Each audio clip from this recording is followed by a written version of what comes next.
Take your dealership to the next level with over 6,800 on-air interviews with dealer and industry leaders. CBT News, dealers' most trusted source for news, content, and analysis. Welcome to CBT News with Cheyenne Malone. And we made it to Friday, everyone. Welcome back to CBT News. I'm Cheyenne Malone. Let's get you started with today's top stories. Stellantis is introducing a range of new software products and connected features for its global vehicle lineup, aiming to enhance customer mobility and increasing revenue from these services. The automaker's announcement offering include a ChatGPT enhanced virtual assistant set to launch across 20 European countries by the end of 2024, an in-vehicle app market hub for purchasing subscriptions now available in North America and Europe, and the eRoutes mobile app for routing EVs and planning charging stops. Other features like Free2Move Connect Fleet and My Task provide commercial vehicle users with live data on vehicle health and location. With 13.8 million connected vehicles and 94 million over-the-air updates delivered in 2023, Stellantis aims to make driving safer, easier, and more exciting. Starting July 1st, all 4 dealerships in the U.S. will be able to sell electric vehicles as the automaker ends its Mobile E certification program.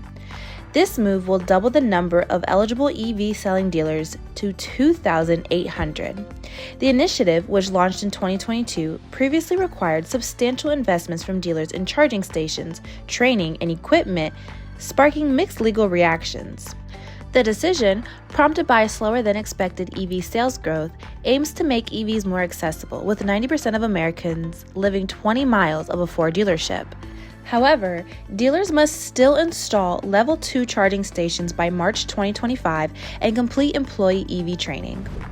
Jeep has confirmed the launch of an all-electric Renegade starting at under $25,000, joining its expanding EV lineup alongside the Wagoneer S and Wrangler-inspired Recon.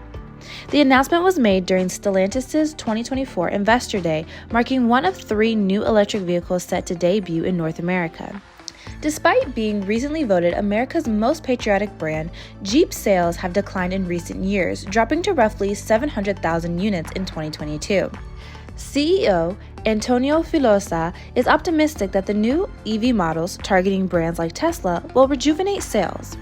Jeep plans to expand its lineup from 10 to 13 vehicles over the next 3 years, aiming for 6 all-electric models by 2027. May's new vehicle sales picked up towards the end of the month, spurred by the Memorial Day holiday, leading to a decline in new vehicle day supplies to 74 days as of early June, according to Cox Automotive's vAuto data. Despite reducing the previous model's year supply by 2%, the arrival of 2025 models increased inventory by over 3%. Ford and GM have signaled plans to adjust production in response to high inventory levels. Stellantis brands maintain the highest inventory, while Toyota, Honda, and Lexus remain below the national average. The U.S. new vehicle inventory totaled 2.89 million units at the start of June, up 55% from last year.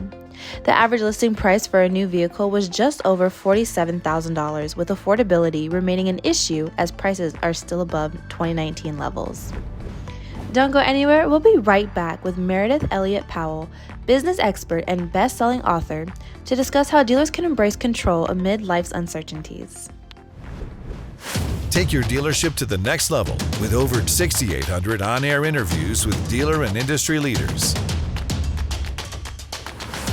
CBT News, dealers' most trusted source for news, content, and analysis. For some facing adversity right now, what immediate actions or steps would you recommend they take? Yeah, number one is build the network. I love that we are living in a high-tech world. I love the fact that I could sit at home and never talk to another human being. But at the end of the day, the fastest way to push through an obstacle is to be connected to other people. Somebody, I don't care how big your problem is right now. I don't care what it is you're facing. I'm sorry for it.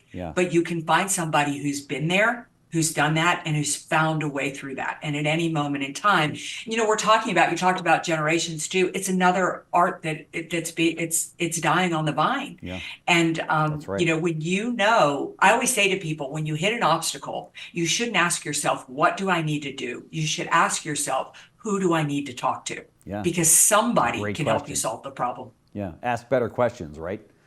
Yeah. Yeah, there's no question. And you're right, there is always somebody out there, and people are willing to help if they're just asked. So many people, Yes. I think, live in this cocoon where I don't want to ask anybody, or I don't want to look fragile, or I don't want to look weak, and I don't want them to know what I'm going through. But at the end of the day, you know, you usually find people that go, oh my gosh, I'm so glad you asked me because I was there a week ago or last year, whatever the case might be, and this is what worked well for me. I'm so happy to help you. People want to help others, right? I always say that. I say we have a basic human desire. I would say the other thing that people need to do, and this one I might get bad mail from, but you need to quit blaming other people. Yeah. Not because that isn't right. I mean, I talked to a young woman the other day that really does have a bad boss. Yeah.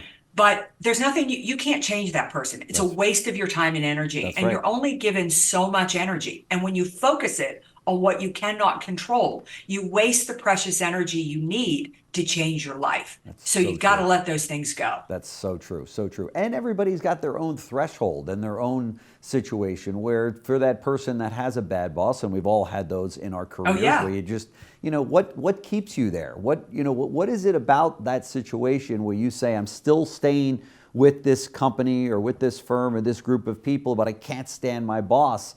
You know, life's too short. You got to take a closer look at that. And to your point, it is your life.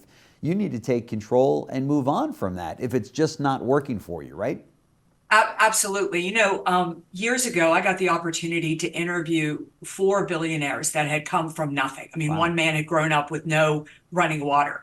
And when I asked all 4 of them, how did you make it from where you are to becoming incredibly philanthropic, employing people, thousands and thousands of people? It came down to one thing. Now, they were all in their 80s. So they all said, we grew up with no net. There was no Social Security. Right. Our parents wouldn't let us move back home. Once you got married, you had to take care of your wife and children because nobody else, there wasn't any other form to do that. Sure. And while our country doesn't need to swing that far ever again, there is something, and what really struck me is that how proud they were, they really believed they could do anything. Well, that does it for us. Thanks for watching. I'm Cheyenne Malone. CBT News, your #1 resource for auto industry news and content.